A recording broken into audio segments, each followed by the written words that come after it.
चलो भाई स्टार्ट करते हैं। मैं फिर से एक बार रिपीट कर दे रहा हूँ। We are familiar with air current and water current. Air current का मतलब एयर का फ्लो और वाटर करंट मतलब वाटर का फ्लो। ठीक। अगर मैं कंडक्टर की दो दो चीजें होती हैं, एक होता है कंडक्टर, दूसरा होता है इंसुलेटर। कंडक्टर वो होता है जिसके थ्रू इलेक्ट्रिसिटी पास हो जाती है, यानी कि इलेक्ट्रिक चार्जेस जो होते हैं जिसमें फ्लो करते हैं उसे कंडक्टर कहते हैं, और जिसमें फ्लो नहीं करते हैं उसको इंसुलेटर कहते हैं। ठीक। अच्छा, इसमें फिर उसके बाद दूसरी बात ये बताई है कि एक बैटरी के साथ एक प्रॉपर ऑर्डर में बैटरी को जब लगाया जाता है तो टॉर्च का जो बल्ब है वो जल जाता है। यानी कि टॉर्च का बल्ब जलने के पीछे रीजन ये होता है कि हमारे जो चार्जेस हैं वो फ्लो हो रहे हैं, या हम दूसरी लैंग्वेज में कहें तो इलेक्ट्रिक करंट क्या हो रहा है, वो आगे फ्लो कर रहा है। ठीक है। तो अब स्विच ऑफ करने और स्विच ऑन करने पर बल्ब जलता है बुझता है, तो स्विच जो होता है वो ब्रेकर का काम करता है। ठीक है। स्विच जो होता है वो ब्रेकर का काम करता है। अगर मैं कहूं कि इलेक्ट्रिक करंट का कोई डेफिनेशन दे दे तो इसमें तीसरी, इस पैराग्राफ में, पहले पैराग्राफ में लास्ट थर्ड लाइन लिखा है, a continuous and close path of an electric current is called an electric circuit.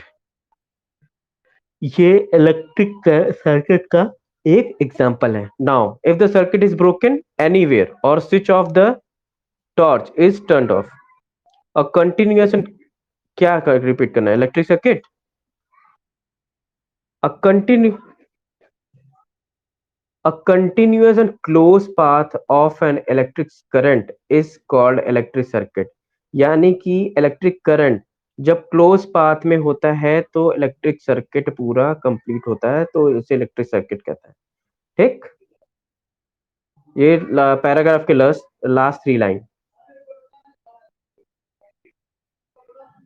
a continuous and closed path of an electric current is called an electric circuit। ठीक है। जो switch होता है वो circuit breaker होता है। ठीक।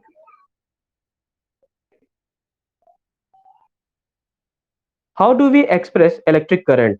अब इलेक्ट्रिक करंट को कैसे एक्सप्रेस करेंगे। Electric current is express by the amount of charge flowing through a particular area in unit time. ये इलेक्ट्रिक करंट ही नहीं, इलेक्ट्रिक करंट की डेफिनेशन भी है और इलेक्ट्रिक करंट के फॉर्मूले को भी एक्सप्रेस करता है।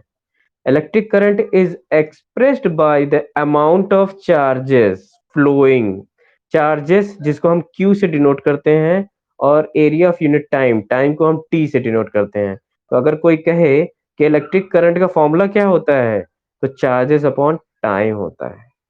ठीक है। आया। In circuit using metallic wire, electron constitute the flow of charges. However, electrons were not known at the time when the phenomenon of electricity was first observed। Electrons जब इलेक्ट्रिसिटी को बनाया गया था या इलेक्ट्रिसिटी को फाउंड किया गया था, उस टाइम पे इलेक्ट्रॉन्स के बारे में जानकारी नहीं थी। So, electric current was considered to be flow of positive charge, and the direction of flow of positive charge was taken to be the direction of electric current। यानी कि पॉजिटिव चार्ज, ये बोला गया कि पॉजिटिव टर्मिनल से electricity flow करता है। Conventionally, in the electric circuit, the direction of electric current is taken as opposite to the direction of the flow of electron, which is negative charge।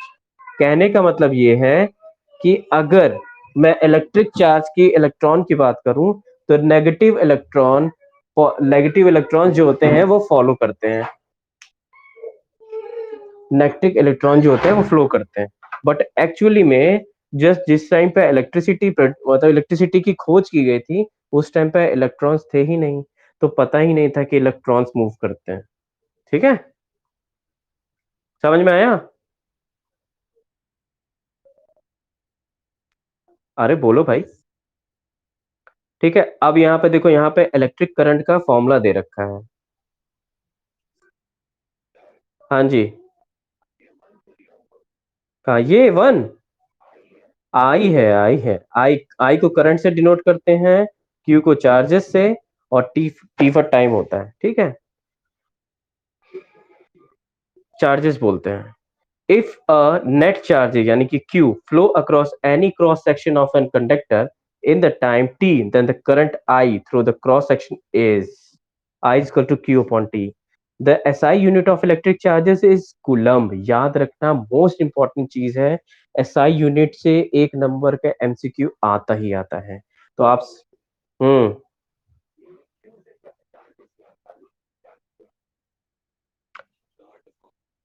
चार Q देख देखो, charges का जो मतलब होता है, मतलब कि इलेक्ट्रॉन्स जो होते हैं, ठीक है, वो मूव करते हैं। तो यानी कि इलेक्ट्रॉन क्या होते हैं, एक चार्जेस होते हैं, ठीक है। अब वो नेगेटिव चार्ज फ्लो करता है आगे, ठीक है, तो वो जो नेगेटिव चार्ज फ्लो करता है उसी को चार्जेस कहते हैं, जो आगे और एक पर्टिकुलर टाइम में करेगा, टाइम लगेगा ना उसको, तो बस हाँ, जितना जितना चार्जेस फ्लो हो रहा है पर्टिकुलर टाइम में उसको करंट बोलते हैं, ठीक है।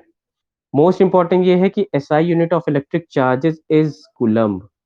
ये कूलम्ब होता है which is equivalent to the charges contain in nearly 6 × 10⁻18 electron. याद रखना, जो इलेक्ट्रिक चार्जेस होता है, इलेक्ट्रिक चार्जेस यानी कि Q, इलेक्ट्रिक चार्जेस, उसको कूलम्ब से करते हैं, जो किसके बराबर होता है, 6 × 10⁻18 इलेक्ट्रॉन के बराबर होता है, ठीक है। We know that electron process a negative charge 1.6 into 10 की पावर माइनस 19 कूलम। इलेक्ट्रॉन यानी ई की वैल्यू दे रखी है, ई की 1.6 इंटू 10 की पावर 19 कूलम। ये ई की एक इलेक्ट्रॉन की वैल्यू, मतलब वहां पे एक इलेक्ट्रॉन का नेगेटिव चार्ज की वैल्यू दे रखी है 1.6 इंटू 10 की पावर माइनस 19 कूलम, और क्यू की वैल्यू दे रखी है, यानी कि चार्जेस की वैल्यू दे रखी है 6 × 10⁻18 इलेक्ट्रॉन, ठीक है, किया था ना। The electric current is express by the unit called ampere. यानी इलेक्ट्रिक करंट आई का अगर एसआई यूनिट कोई पूछ ले, आई यानी कि करंट का, वो होता है ampere. Named after the French scientist, एक फ्रेंच साइंटिस्ट थे जिनका नाम था एंद्रे मैरी एम्पियर, जो समय 75 में पैदा हुआ, 1836 में मर गए। 1 ampere is constituted by the flow of 1 coulomb of charges per second. That is, 1 ampere is equals to 1 coulomb पर सेकेंड, 1 coulomb/1 second, ये एक फॉर्मूला होता है, ठीक है। ये ऊपर जो चार्जेस लिखा हुआ है उसी का एक फॉर्मूला है, मतलब उसी के एसआई यूनिट के अकॉर्डिंग इसको फॉर्मूले को ड्राइव किया गया। Small quantities of current are expressed in milliampere. Small quantities जो होती है करंट की, उसे मिली एम्पियर में कन्वर्ट करते हैं। मिली एम्पियर क्या होता है, 1 milli ampere is equals to 10⁻⁻⁻एम्पियर। मोस्ट इंपॉर्टेंट क्वेश्चन ये आता है, ठीक है। और इन माइक्रो एम्पियर, ये माइक्रो का साइन होता है, देखना यू जो है वो माइक्रो का साइन है। Microampere equal to 10⁻⁻6 ampere. Most important, ये क्वेश्चन आ सकता है एक एक मार्क्स में। माइक्रो एम्पियर बना हुआ 10⁻⁻6 एम्पियर होता है, ठीक है, और 1 मिली एम्पियर जो होता है 10⁻⁻3 एम्पियर होता है, ठीक है। An instrument called ammeter measure electric current in a circuit. Ammeter जो होता है इलेक्ट्रिक करंट को मेजर करता है। It is always connected in a series in a circuit through which the current is to be measured. Figure 12.1, ये देखो, ये है 12.1, दिखाई दे रहा है सबको, ठीक है, दिखाई दे रहा है, ठीक है। अब देखो, ये क्या है, एम्पियर है, एमीटर लगा हुआ है, ये बल्ब है, ये हमारी बैटरी है, और ये स्विच है, दिखा,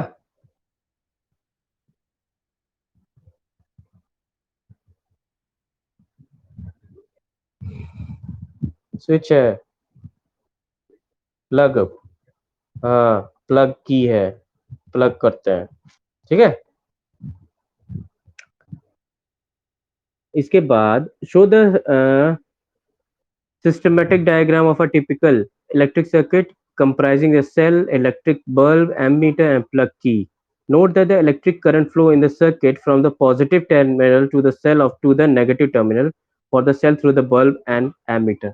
गौर से देखना, देखो हम हमेशा कन्वेंशनल फॉर्म को लेते हैं, ये कन्वेंशनल फॉर्म को देखो, हमेशा ये पॉजिटिव इधर पॉजिटिव है, और देखो यहाँ इसको गौर से देखो इसको, अरे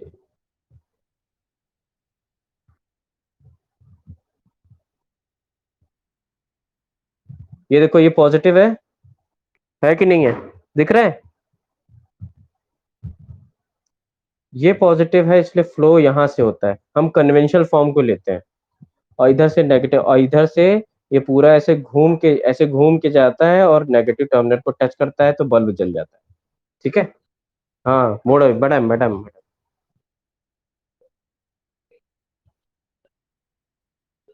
हाँ actual form negative, actual form, हम्म, ठीक है, मतलब हम हमेशा कन्वेंशनल फॉर्म को ही लेके चलते हैं, ठीक है, बट एक्चुअल में क्या होता है, नेगेटिव से पॉजिटिव जा रहा होता है, ठीक। चलो, अब यहाँ पे एक छोटा सा क्वेश्चन है, अ करंट ऑफ 0.5 एम्पियर, यानी कि हमको करंट दे रखा है, सबसे पहले फिजिक्स का क्वेश्चन करने से पहले सबसे पहले क्वेश्चन जैसे पढ़ो वैसे ही जो गिवन है तुरंत फटाक से लिख दो। अब एम्पियर है तो ऑब्वियसली बात है वो करंट होगा, तो 0.5 ए हो गया। उसके बाद आगे देखे, हमने देखा कि drawn by the filament of an electric bulb for 10 minutes, यानी कि टाइम दे रखा है 10 मिनट्स, उसको सेकंड में कन्वर्ट कर दो, क्योंकि टाइम का जो यूनिट होता है, SI यूनिट होता है वो सेकंड होता है, तो उसको सेकंड में कन्वर्ट कर दो। Find the amount of electric charges, तो बस कुछ नहीं, उसी I equal to Q upon T है, बस उसमें पुट कर दो, आंसर आ जाएगा बस। और तुम्हें पता है कि चार्जेस जो होते हैं वो कूलम के बराबर होते हैं, ठीक, आ गया यहाँ तक। अब देखो यहाँ पे एनसीईआरटी के 3 क्वेश्चन दिए हैं, what does the electric current mean, electric current क्या होता है, define the unit of current, और calculate the number of electron constitute 1 coulomb of charges, ठीक है, ये तीनों, हाँ,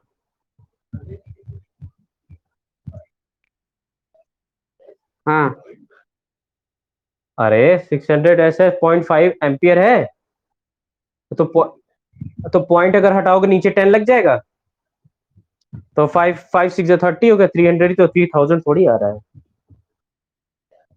हाँ तो 300 ही आएगा, ठीक है। चलो आगे बढ़े,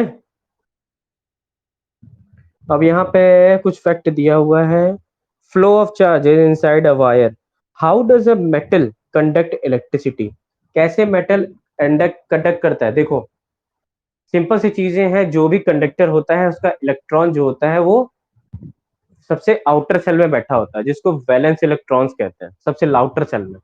तो होता क्या है, जैसे ही थोड़ा सा जब इलेक्ट्रिसिटी प्रोड्यूस की जाती है, तो क्या होता है, जो चार्जेस होते हैं वो धकेलते हैं, मतलब उनको ना एनर्जी मिलती है, ठीक है, तो एनर्जी मिलेगी तो क्या होगा, अब आलोक को कुछ मिल जाए एनर्जी, तो क्या करेगा, कुछ पैसा मिल जाए तो क्या करेगा, तुरंत फट से जाएगा, खर्चा कर देगा।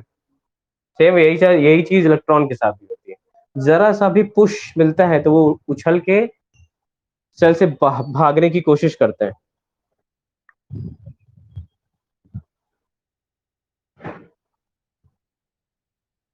आलोक,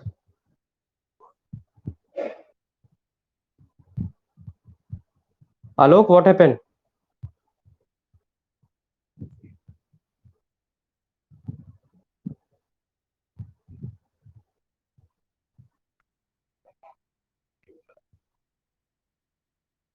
अच्छा ठीक है, जाओ खाना खाना है अभी, चलो ठीक है।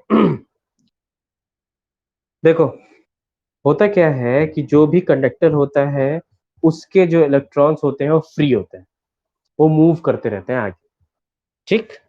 तो अब क्या होता है, जो एटम होता है उसके आउटर सेल में इलेक्ट्रॉन बैठे होते हैं, हल्का सा भी कुछ भी थोड़ा सा भी उनको पुश मिलता है तो वो उछल के बाहर आजादी से घूमते हैं, लेकिन दूसरा जो एटम होता है उसको पकड़ लेता है, ठीक है, बस ऐसे ही फ्लो करते करते करते रखते, पकड़ना छोड़ना करते हैं और आगे बढ़ते रहते हैं, ठीक है, ठीक है, जैसे मान लो और भी चीजें, मतलब अगर देखा जाए जैसे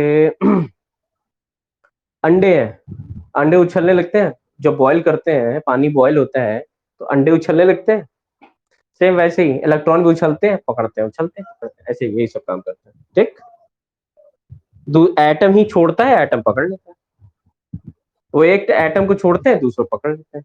जैसे तुम्हें, हाँ, इसी तरह इलेक्ट्रिसिटी फ्लो होती रहती है। इलेक्ट्रॉन जो आउटर सेल में जो वैलेंस सेल होते हैं, वैलेंस इलेक्ट्रॉन्स होते हैं, वो फ्लो कर जाते हैं आगे की तरफ, भागते हैं इधर उधर।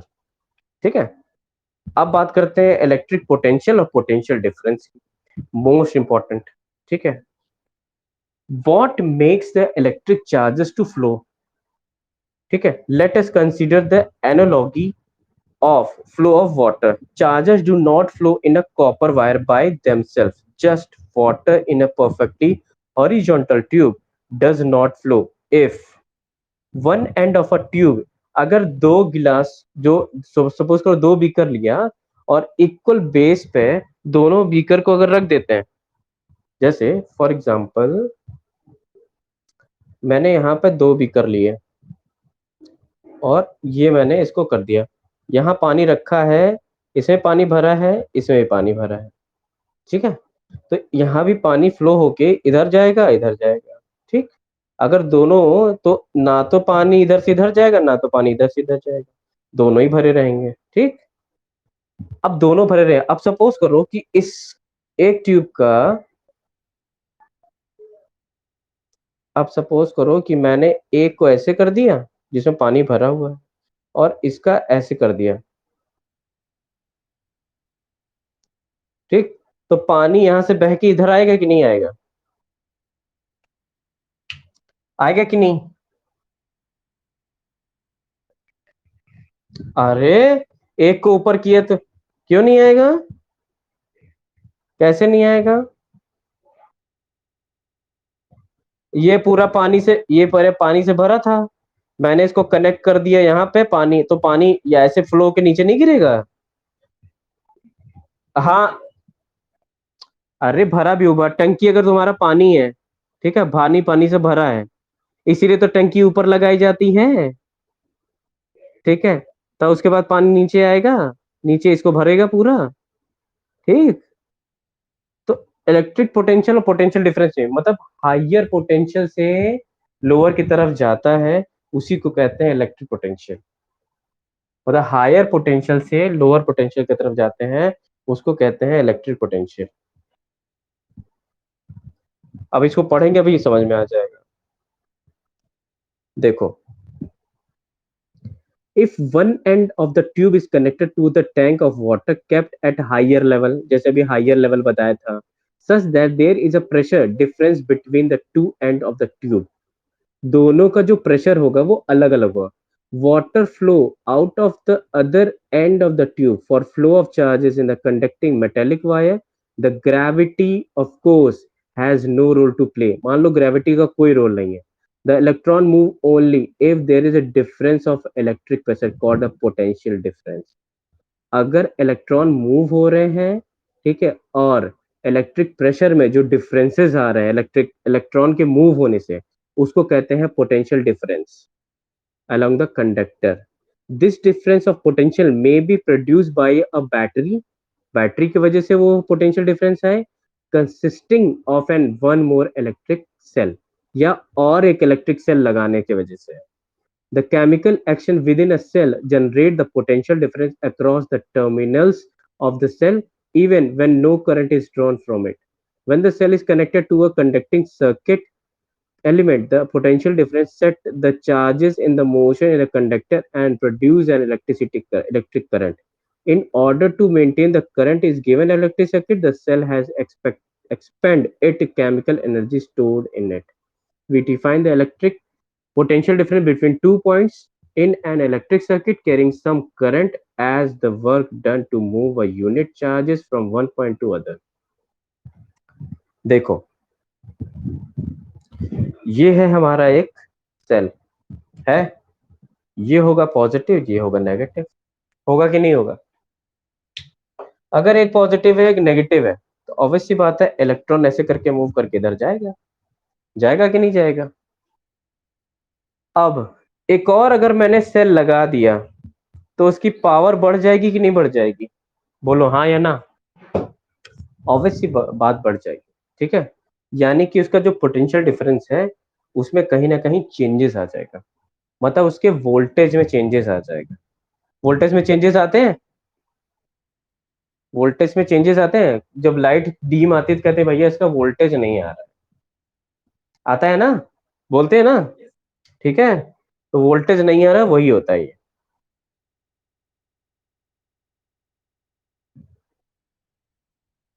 ठीक। अगर मैं वोल्टेज की बात करूं, यानी कि हम पोटेंशियल डिफरेंस की बात करें, तो यानी कि voltage is equals to work done upon charges. तो वर्क डन जो होता है उसे कहते हैं जूल, इसकी एसआई यूनिट होती है जूल। और चार्जेस के एसआई यूनिट अभी पढ़े थे थोड़ी देर पहले, कूलम। और वी यानी कि जिसको हम पोटेंशियल डिफरेंस कहते हैं, उसका एसआई यूनिट होता है वोल्ट, ठीक है।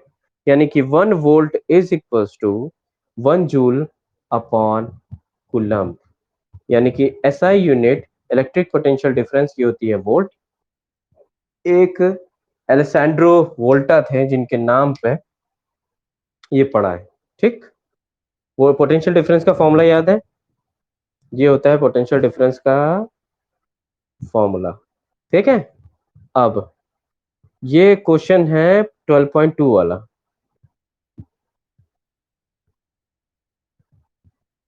दिख रहा है सबको?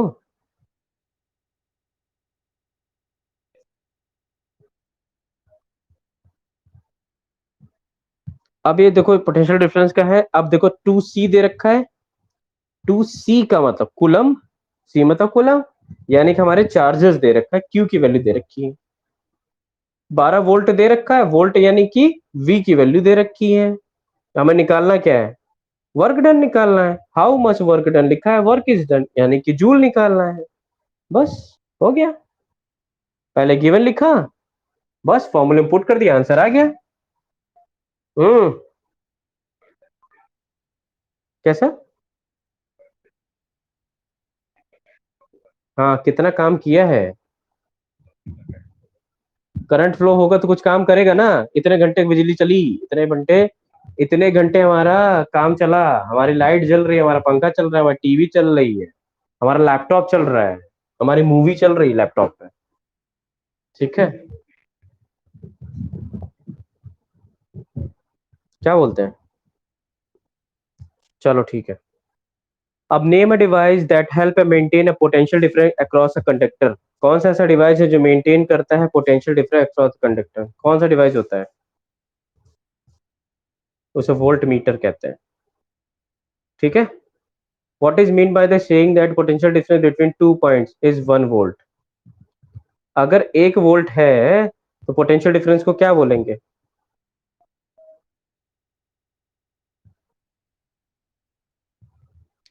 1 जूल।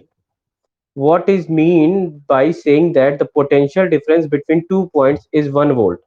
अगर दो पॉइंट के बीच में पोटेंशियल 1 वोल्ट है तो उसका मतलब क्या होता है? उसका मतलब होता है ये 1 जूल अपॉन 1 कूलम, ठीक। How much energy is given to each coulomb of charges passing through the 6 volt battery? Each coulomb यानी हमारे कूलम की वैल्यू 1 दे रखी है, तो चार्जेस कितना फ्लो करेगा? How much energy is given to each coulomb of charges passing through 6 volt battery? 6 volt battery में कितना करेगा, ये क्वेश्चन करके बताना। क्या वन? 6 वोल्ट की बैटरी लगी है। कितनी energy is given to each coulomb of charges? एक कूलम्ब में कितना चार्जेस जा रहा है?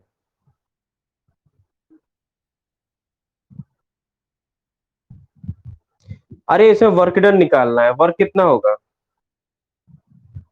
डब्लू निकालना है, निकाल के बताना। ठीक, ठीक है,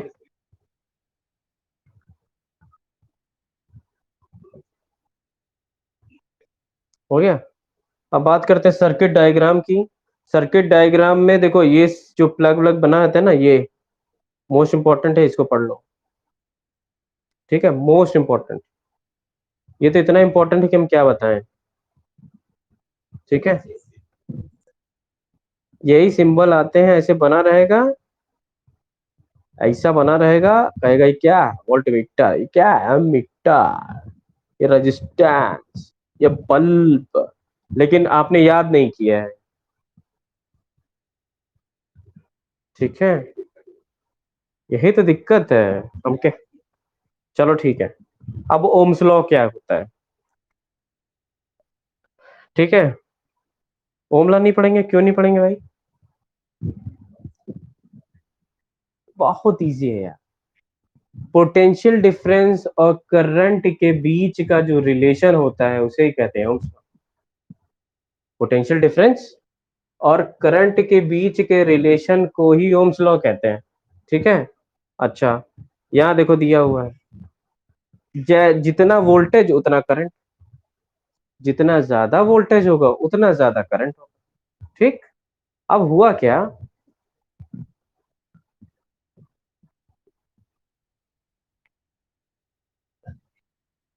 हम्म। हाँ, तुम्हें नहीं पता क्या?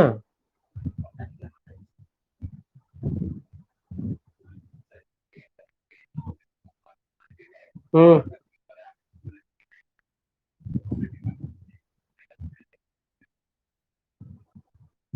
ये तो बड़ी खुशी की बात है।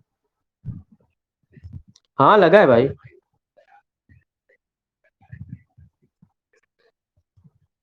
अरे जनेश्वर में तो लगा है सुबह से, सुबह शायद 10 बजे तक, उससे पहले पहले वापस आना है।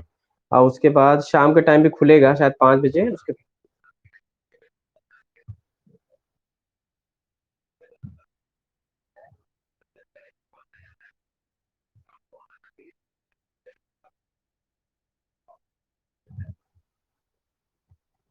मतलब बूढ़े लोग जा सकते हैं? ऐसा? अच्छा अच्छा, समझ, हम समझ गए, समझ गए। कौन, कौन कौन है ऑनलाइन? चलो ठीक है। चलो। प्रेम नहीं है क्या? प्रेम चला गया क्या?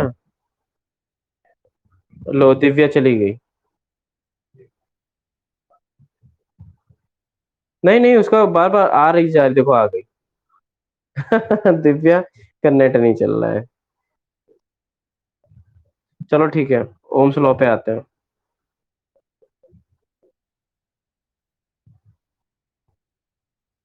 Happy birthday Divya.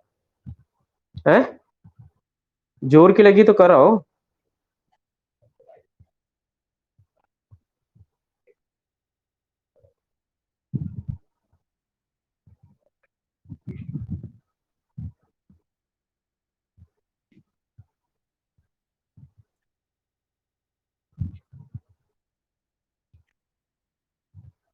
देखो, अब हुआ क्या कि जो हमारे पास ये है, v v जो है वो प्रोपोर्शनेट था I के। अब ये प्रोपोर्शनेट को हटाने के लिए मुझे क्या लगाना था? इस प्रोपोर्शन इक्वल टू लगाया, लेकिन लगाया तो, लेकिन मुझे एक कांस्टेंट जोड़ना पड़े जिसको मैंने बोल दिया रेजिस्टेंस R। ठीक है, यानी कि V is equal to I R हो गया। ये R क्या था? रेजिस्टेंस। यानी कि रेजिस्टेंस का मतलब ये हो गया कि बिजली जब आगे बढ़ रही है, ठीक है, तो कोई ना कोई ऐसी बात रहेगी, रही होगी, जिसके वजह से बिजली रुक रही होगी। मतलब इलेक्ट्रॉन जो चार्जेस हैं जब आगे बढ़ रहे होंगे, तो ये जरूरी थोड़ी है कि सट से बढ़ेंगे ही आगे, कुछ ना कुछ रुकावटें तो आएंगी ही आएंगी। उसी रुकावटें को कहते हैं रेजिस्टेंस। ठीक है।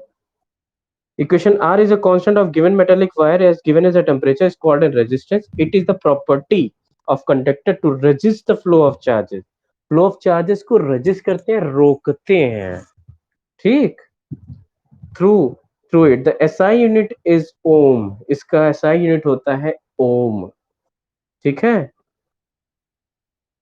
ओम का सिग्नेचर देख लो, ऐसा होता है। ठीक। यानी कि 1 ohm is equal to 1 volt upon ampere. यानी कि अगर मैं कहूँ V is equal to I R, तो I अगर उठ के इधर आएगा तो V upon I is equal to R। इस R यानी कि रेजिस्टेंस का यूनिट होता है ओम, 1 ओम। वोल्टेज का होता है वोल्ट, और करंट का होता है एम्पियर, जिसको कैपिटल ए से दिखाते हैं।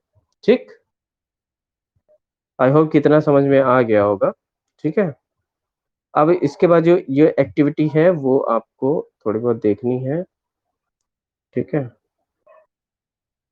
Factor on which the resistance on a conductor depend. क्या क्या फैक्टर डिपेंड करता है भाई? ठीक है, देखो, अगर फैक्टर क्या डिपेंड करता है, तुम लोग को मैंने एक ये बताया था, दो फैक्टर होते हैं जो मेन फैक्टर होते हैं, कि अगर दो वायर मैंने लिए सेम, एक छोटा वायर लिया एक बड़ा वायर लिया, ठीक है, ये है। आह, हम्म, हाँ बहुत मिल रहा है। नहीं नहीं, गोला देते रहते हैं हम, पढ़ते कहाँ है पढ़ते। ठीक है, देखो, दो फैक्टर होता है, एक होता है कि अगर मैंने दो वायर लिया है, एक छोटा है एक बड़ा है, ठीक, अगर लेंथ इंक्रीज किया है, ठीक है, तो रेजिस्टेंस भी इंक्रीज होगा, होगा कि नहीं होगा? ठीक, होगा ना। लेंथ के अकॉर्डिंग अगर लेंथ की बात करें, ठीक है, देखो यहाँ लेंथ की बात कर रहे हैं, अगर मैं लेंथ की बात करूं, ये एल लिखा हुआ है, ठीक है, अगर मेरे पास दो वायर हैं सेम डायमीटर के, इन दोनों की मोटाई सेम है, लेकिन एक बड़ा है एक छोटा है, ठीक है, अगर लेंथ की बात करें तो रेजिस्टेंस छोटा होगा कम होगा तो रेजिस्टेंस कम, बड़ा होगा तो रेजिस्टेंस ज्यादा। यानी कि लेंथ के अकॉर्डिंग रेजिस्टेंस क्या है? सेम प्रोपोर्शन है, प्रोपोर्शनेट, सॉरी, डायरेक्ट प्रोपोर्शनल है, डायरेक्ट प्रोपोर्शनल है। लेकिन एक छोटा वायर और एक मोटा वायर, मतलब इसका डायमीटर, इन दोनों के बीच का डायमीटर बड़ा है, इसका डायमीटर बड़ा है इसका छोटा है, इसका छोटा है इसका बड़ा है, तो जब एरिया बड़ा होगा तो रेजिस्टेंस क्या होगा? कम हो जाएगा, और एरिया छोटा होगा तो रेजिस्टेंस ज्यादा। जैसे अगर पतली गली में अगर बाइक चलानी होगी तो क्या होगा, हम इतनी स्पीड से तो नहीं चला सकते, लेकिन खुली रोड, चौड़ी रोड, जनेश्वर जैसी चौड़ी रोड मिल जाए तो क्या करेंगे? उड़ा देंगे। ठीक, तो यानी कि ये हमारा क्या दिया है कि रेजिस्टेंस जो होता है लेंथ के अकॉर्डिंग डायरेक्ट प्रोपोर्शनल होता है, और रेजिस्टेंस एरिया के अकॉर्डिंग इनवर्सली प्रोपोर्शनल होता है। इन दोनों को अगर आपस में मिला दें तो ये बन जाता है आर प्रोपोर्शनल एल अपॉन ए। अब इस प्रोपोर्शनेट को लात मार के भगाना है, तो आर इक्वल टू इसकी जगह लगा देते हैं, ये स्मॉल जो पी लिखते हैं इसको कहते हैं, क्या कहते हैं इसको? कोई बताएगा? रो कहते हैं, रो, रजिस्टिविटी जिसे कहते हैं। हाँ, इसको कहते हैं रजिस्टिविटी। देखो, रजिस्टिव, अरे रेजिस्टेंस होता है, बस आई वी आई टी आई लगा दो, I V I T Y, resistivity कहते हैं। देखो यहाँ लिखा हुआ है, अरे लिखा हुआ दोस्त, ये देखो, ये इसे कहते हैं रो, ये देखो रो लिखा है, ये लिखा है rho. Rho is a constant, rho is a constant to proportionally and is called electric resistivity of the material of a conductor. The SI unit of a resistivity is ohm meter. Ohm metre होता है, ठीक है। It is the characteristic property of material, the metal and alloy has very low resistivity in the range 10 की power -8 Om metre to 10 की power -6 ohm metre. They have good conductor of electricity, ठीक है। अब अब resistivity होता क्या है, मतलब अगर समझा जाए, देखो, इलेक्ट्रॉन्स जो होते हैं वो फ्लो करते हैं आगे जब इलेक्ट्रिसिटी होती है कि नहीं होती है? ठीक है, लेकिन रेजिस्टिविटी का मतलब ये होता है कि एक जो भी कंडक्टर है उसका खुद का रेजिस्टेंस होगा, नेचुरल रेजिस्टेंस होगा ना, उसी नेचुरल रेजिस्टेंस को रेजिस्टिविटी कहते हैं। मतलब कुछ ऐसी चीजें भी होंगी क्योंकि देखो कोई भी मेटल जब बनाया जाता है वो प्योर नहीं होता, उसमें प्योरिटी की मात्रा कुछ ना कुछ इम्प्योरिटीज भी होती हैं। तो इलेक्ट्रॉन्स अगर इलेक्ट्रिसिटी नहीं भी है तो भी इलेक्ट्रॉन्स हो सकता है अगर आगे बढ़ रहा हो तो उस इम्प्योरिटीज की वजह से आगे ना बढ़ पा रहे हो। इसे कहते हैं रेजिस्टिविटी, मतलब उसका नेचुरल रेजिस्टेंस जो होता है उसी को रेजिस्टिविटी कहते हैं। समझ में आया?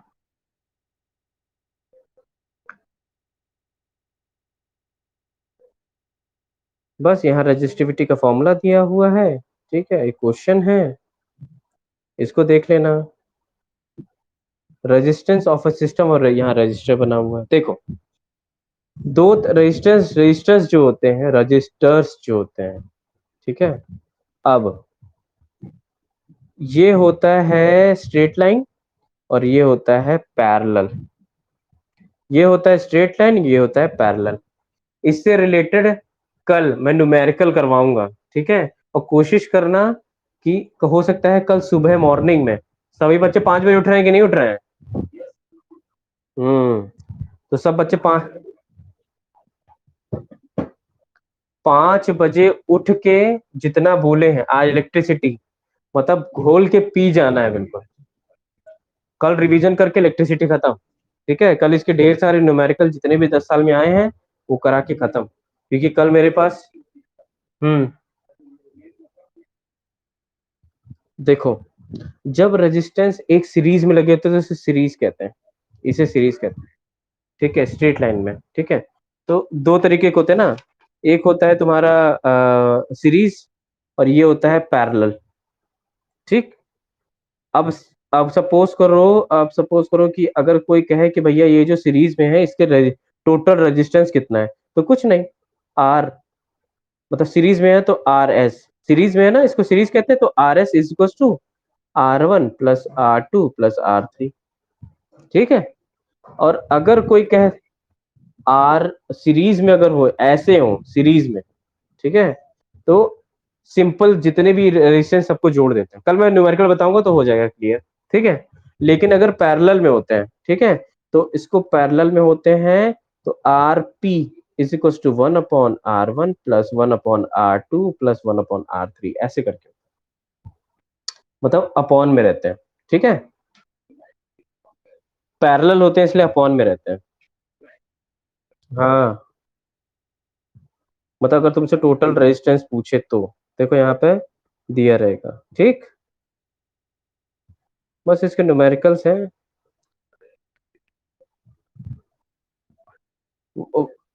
आर, अगर वो उससे टोटल रेजिस्टेंस पूछता है तो R1 + R2 + R3 जितने रेजिस्टेंस है सीरीज में सबको जोड़ दिया, टोटल रेजिस्टेंस पता चल जाएगा, ठीक है। कल उससे रिलेटेड न्यूमेरिकल सारा बता देंगे। हीटिंग इफेक्ट तुम्हारे में इलेक्ट्रिक करंट में है ही नहीं, ठीक है। एक है तुम्हारा पावर, ठीक है, ये मैं बता देता हूँ।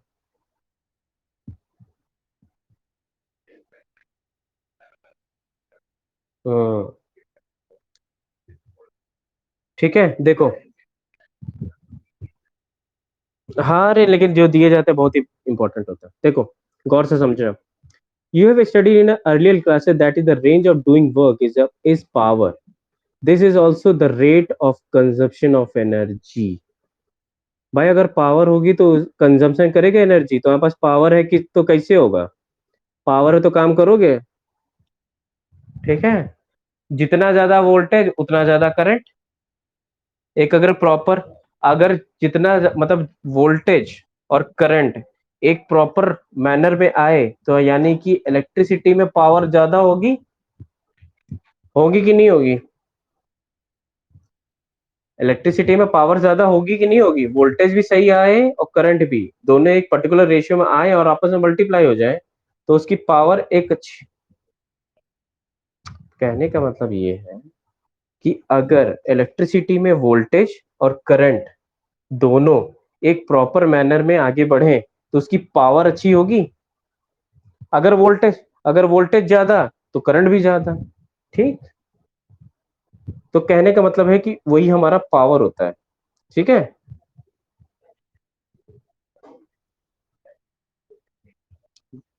तो वोल्टेज सही नहीं आएगा तो करंट भी फ्लो नहीं होगा, ठीक है। तो वोल्टेज, ठीक, अब देखो, V is equals to I R होता है, ठीक। एक मिनट रुक जाओ। Power P is equals to V I, और V इज इक्वल्स टू क्या होता है, V is equals to I R होता है। V की वैल्यू उठा के यहाँ पर पुट करेंगे तो क्या हो जाएगा, P is equals to I square R. हो जाएगा कि नहीं होगा? होगा।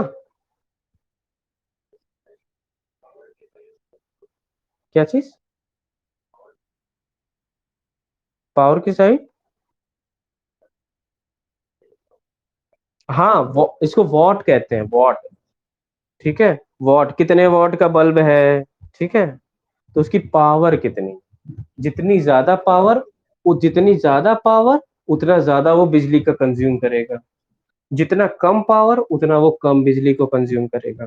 ठीक है, बस इसी के एक छोटा सा फॉर्मूला है, उसी बेस पे तुम्हारे सारे क्वेश्चंस हैं यहाँ पे। बस खत्म हो गया चैप्टर। हम्म। हम्म। हाँ।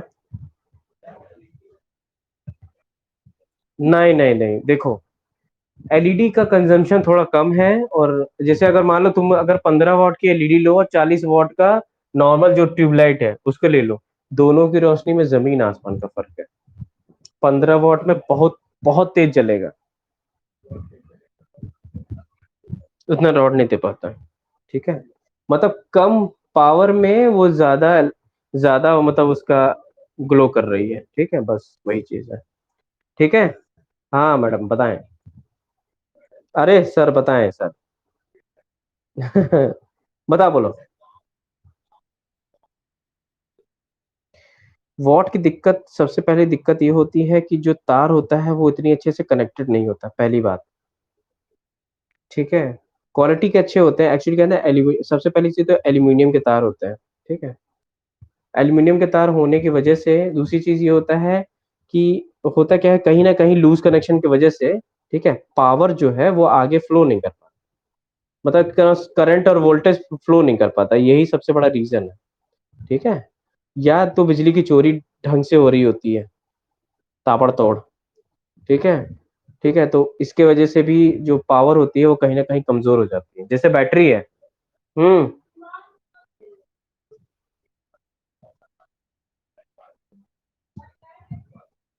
हम्म।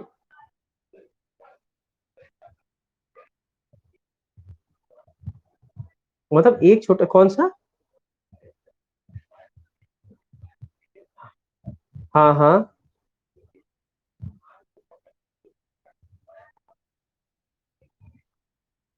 हम्म। हम्म।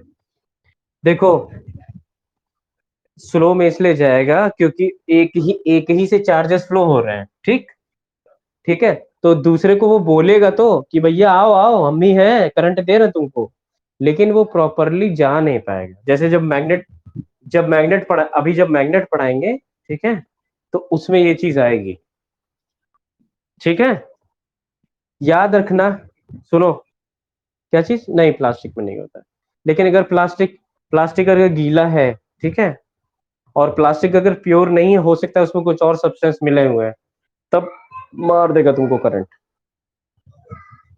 रबर तो नहीं होता। नहीं, गीला होता है तो कम मारेगा तब भी। इस लगता जरूर है, गीला होगा तो ऑब्वियसली बात है, उसके जो इलेक्ट्रॉन्स होंगे वो कहीं ना कहीं पानी पानी के जो मॉलिक्यूल्स होंगे वो आगे फ्लो कर जाएंगे। ठीक है, देखो, सुबह 5 बजे उठ के ये इलेक्ट्रिसिटी वाले जो थ्योरी वाला पॉइंट है, ठीक है, इसको घोल के पी जाना है। कल की डेट में इलेक्ट्रिसिटी मतलब इसके जितने भी न्यूमेरिकल हैं वो करके खत्म कर देंगे। ठीक है, इसलिए स्किप मत करना कल, कभी भी क्लास रख सकते हैं, हो सकता है सुबह रख लें क्लास। ठीक है, सुबह 5 बजे उठ जाना प्लीज, रिक्वेस्ट है सबसे।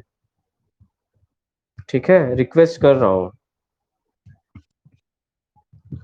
कोई कोई जरूरी नहीं है, देखो, देखो मेरे क्या है कि अभी थोड़ी देर तुम लोग का वो देखूंगा मैं, क्या नाम है, जो क्वेश्चंस हैं। ठीक है, क्वेश्चन देखने के बाद, क्योंकि अब लग रहा है कुछ दिन में लॉकडाउन लगने वाला है, तो अब मुलाकात तो मुझे लगता नहीं कि मुलाकात हो पाएगी।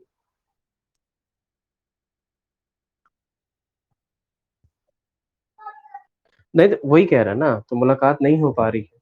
मेरा भी दिन, यार क्या बताएं, एक तो मेरे बच्चे की भी ऑनलाइन क्लासेस स्टार्ट हो गई हैं। मेरी वाइफ का मोबाइल खराब हो गया, मैं खुद आज 11 बजे निकला था। आज 11 बजे निकला था, ठीक है, और एक तो धूप इतनी तगड़ी वाली हो रही है, इच्छा ही नहीं होती है कि कहीं, अगर कहीं घर के अंदर घुसे और ठंडा मौसम में मन करता वहीं सो जाए। ठीक है। आज मैं फोन कर रहा था अपने प्रेम को, तुम्हारा फोन लगा ही नहीं। प्रेम को फोन किया, उसको स्विच ऑफ था। ठीक है। चलो कोई बात नहीं, हो जाता है। अब कल अब कल सुबह आऊंगा। ठीक है। अब हाँ, सुबह आऊंगा और वो लेके चला जाऊंगा। ठीक है। हाँ बताओ। अरे फंस गया, क्या फंस गया? हाँ।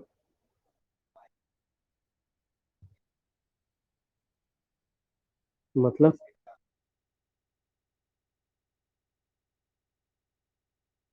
कौन सा रबड़ देखे, दिखाओ जरा।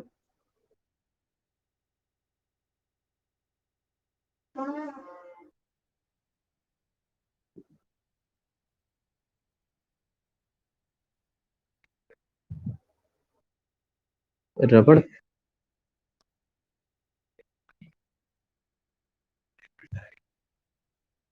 अरे उल्टा छोड़ो, कोई बात नहीं, नहीं वो सीधा दिखाई दे रहा है।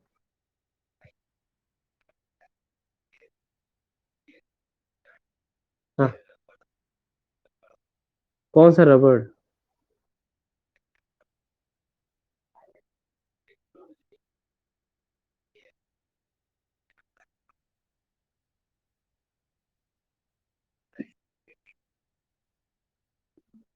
हैं?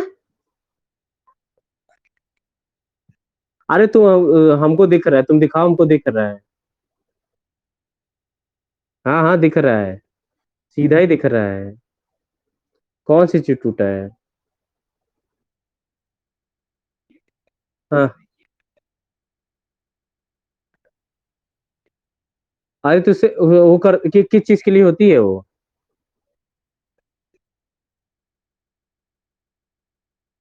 हैं? कौन सा, ये जो ऊपर जिसमें फोन फंसाते हैं? हम्म।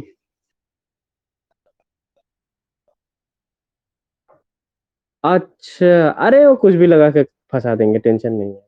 कपड़ा लगा देंगे वो तो।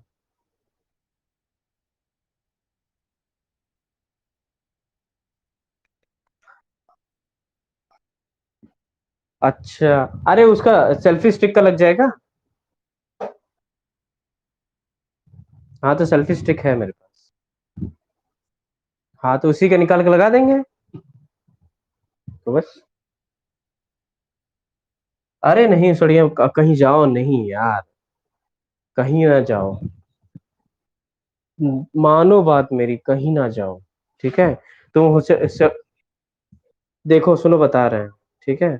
देखो, कहीं भी जाने की जरूरत नहीं, देखो मेरी तरफ नहीं फैला है। विनयखंड 3 में मैंने देख लिया, विनयखंड 3 में बहुत ही है, तो मेरे घर से बहुत दूर है। मैं आज गया था मिठाई वाले चौराहे पे, मिठाई वाले चौराहे पे बच्चे के वो किताब लेने के लिए। ठीक है। तो केवल केवल एक डॉक्टर है, वो मतलब पूरे रो में, जो मतलब पॉश इलाका है उसमें केवल जो डॉक्टर लोग हैं, ठीक है, 2 डॉक्टर हैं, दोनों को कोरोना है। लेकिन वो मेरे घर से काफी दूर है, और मैं किसी को जाने नहीं दे रहा हूँ, किसी को भी नहीं। ठीक, अपने फादर को भी नहीं बोल दिया मैंने कि जाना नहीं है कहीं, लेकिन फिर भी इधर उधर जाते ही हैं थोड़ा थोड़ा, थोड़ा बहुत। तब भी मैंने मना कर दिया है। अरे ठीक है, अब वो उन लोग का घर का मैटर, उसमें क्या बोल सकते हैं, अब घर वाले लेके जा रहे हैं तो उसमें हम कुछ कह सकते हैं क्या? हैं? अरे ठीक है, गई होगी, कोई बात नहीं, तभी तो आज कोचिंग नहीं हुई थी। किसी को पढ़ने में कोई, पढ़ाई करने में कोई इंटरेस्ट ही नहीं है, मतलब 10th जैसे ऐसा लग रहा है जैसे निकल जाएगा बस। निकल तो जाएगा, ऐसा नहीं है।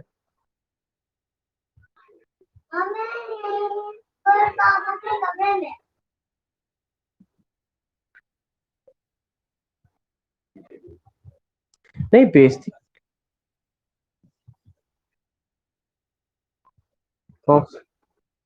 नहीं यार, मदरबोर्ड में हार्डवेयर का इशू है।